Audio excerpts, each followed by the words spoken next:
So for the indoor project, I'm going to work on this kerosene heater here. It's a Kerosun Radiant 36, and I already spent 20 minutes cleaning it. It looks like it was a barn find or something, because it was dirty. Anyway, the bottom's a little rusty there, the drip tray, whatever. But I got the front grate removed, so it looks like something off a spaceship there. So I'm going to work on it today, clean it up here, and then I'll see the... It hasn't been used in a number of years, because that's not kerosene there. That's more like a varnish or some type of nasty petroleum-based product. So there's this thing's going to need a lot of attention to get it going. Personally, I've never worked on one this old before, but hoping we can get her going again. You can get a wick for like $10, so should be able to get it going, hopefully.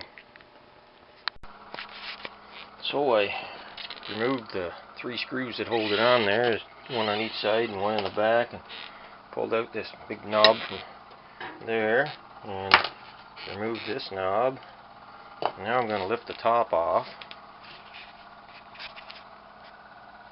Video here. So got the top off there.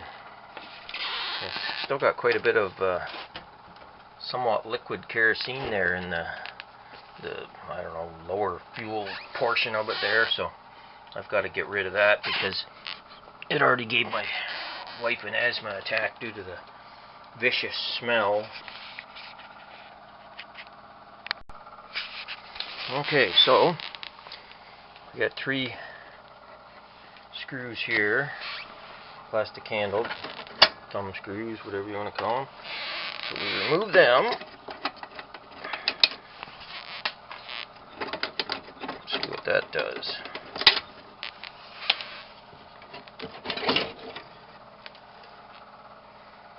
Oh yeah, this thing hasn't been used in at least 20 years, because it had 1999 D-cell batteries in it.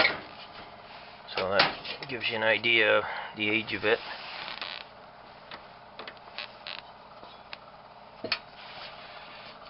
Try to raise and lower the wick here. Get the knob back on. Okay, it only goes about one way. Oh no, wick is seized. Well, I'll be taking this part out next.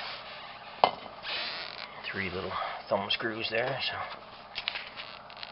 So had to do this operation outside. Anyway, make a long story short here, because it's 0 Fahrenheit.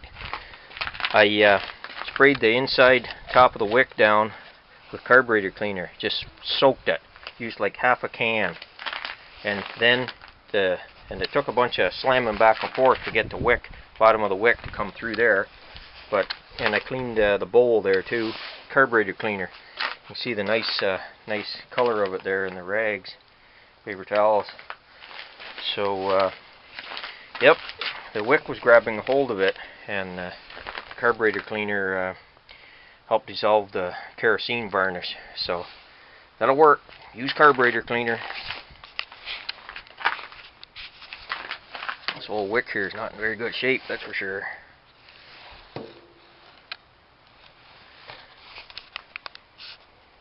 Well, there, I managed to extract the wick. Basically all you do, I use these plastic gloves. Just squeeze it down. It disengages from the prongs. Basically you just squeeze it inward. Anybody that's done a wick will know how to do it, but I let my wife do that, so I really didn't know how. But anyway, the wick come right out of there. Doesn't look all that bad. I was hoping for a number on it. It just says Cessna International, but apparently any Radiant 36 Kerosun wick should work. But just soaking all the crap out of here. I'll put more carburetor cleaner on it and clean it all up. Say, this thing hasn't been used in at least 20 years, judging from the batteries that came out of it and the amount of sludge. I've never dealt with kerosene sludge like this before. I did work on one that was, you know, at least a 30-year-old one, but it didn't have fuel in it like this. So this is quite the project here. Like I say, the carburetor cleaner did clean it up there good. Of course, it's 0 Fahrenheit and snowing out, so that's why there's snow everywhere. But And I figured, okay, what other project you want to do on a cold day like this? You got to do something indoors. So, of course, naturally I end up outdoors with this thing. But anyway, we'll just try to get the old lad working. So just a little kerosene heater tip here. I got one that's what I call halfway through a burn down. Basically, I took it outside and burned it down until it went out. Then what I do, I take methyl hydrate, like a 3 milliliter syringe, and I squirt it all the way around it, soak it down, then I relight it again. There's a little second burn down, because it's still got carbon and stuff on it there. It's not done burning down yet, but it came to a stop, so that's why I do it in 2-stage burn there. So then I take it in and maybe, play around with the wick a little bit, soften up the carbon deposits and things on it there. So I got the lid off the kerosene tank there. As you can see, chain and everything, it's got this kerosene varnish on it. I sprayed the threads on it there with carburetor cleaner, let it soak for a while, and wiped off the outside. Still got more cleaning to do here around the, I guess you call it the vent valve or whatever, but and then grabbed it with channel locks, and it came off fairly easily. Actually, you'd have to be careful if you were going to try the same thing. You don't want to grab it too hard, you'll collapse it, screw it up. So now I got to get there's a little rubber gasket down in there. I'm going to try to remove it. Got a lot of cleaning to do on this because it all needs to be nice and clean.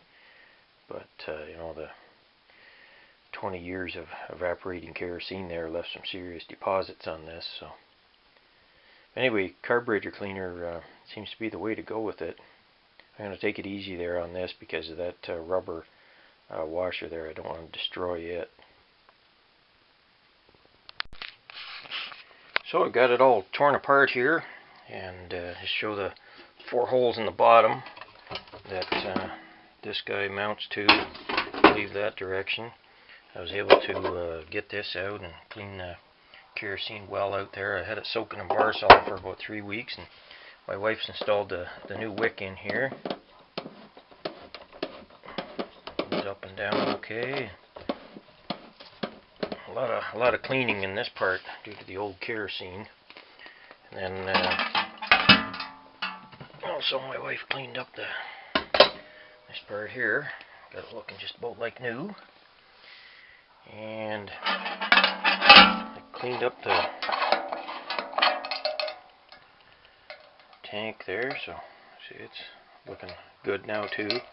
Same thing on the inside. Still some varnish-a-line or whatever in there, but nothing I can do about it. So just hope that it doesn't dissolve in the kerosene. We'll find out. I also painted the bottom. It was kind of rusty there. Painted it to it doesn't look like a rust ball, and hopefully slow down the rusting process. So anyway, time to continue on with the reassembly here. Okay, so it's reassembly time. So putting the top on, you have to watch out for this guy here. He moves the igniter. My wife used stainless scrub pad and polished all the rust off of the reflector there on the bottom, so that almost looks like new. Then I finally figured out what this guy does. He slides in this slot here, negotiates that thing,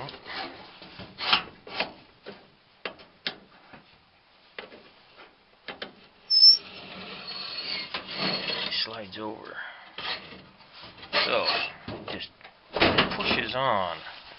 I gotta get him in and put this front knob back in place. And here we go. Success at last. Got them all fired up there. It'll glow better when it's indoors. It's cool out here, you know. -5 or something Celsius. In the 20s Fahrenheit. Don't always quite get the whole thing glowing at that, just because the cool air outside cools it off too much for it to glow as much as it does indoors. But see the coily up top there is glowing good. Now I had some issues with this thing here. I had to drill a stop hole in it. You could slam this thing all you wanted. The only time I ever got to work was when I kicked it with my foot. It just wouldn't shut off. So I drilled a hole and you stick a screwdriver in about 4 inches there, and then you point it upwards and it trips it off. So not the ideal circumstances, but this is just going to be an emergency heater in case electricity goes out or something. So it won't see a whole lot of use, if ever, but it's nice to have a backup heat supply if the power goes out in the winter. So this one, you know, special operating instructions on how to shut it down. So, but good to get it going at least. Throws out a fair amount of heat. It's different than mine. It puts the heat right out the top there through those slots in the top. The ones I have, they put it all out the front. Yeah, good to resurrect the thing from the barn or wherever it came from, though. Took a lot of work, but got her going. So it goes to show you can make just about anything work with enough determination and don't mind spending some time on it. Getting your hands dirty and using carburetor cleaner to get rid of the kerosene and varnish lean, what have you. So anyway, at least I was able to get her going, bring her back to life. So somebody here seems to be enjoying the kerosene. It's a little happier inside there. It's glowing a bit better. You like the heat, don't you?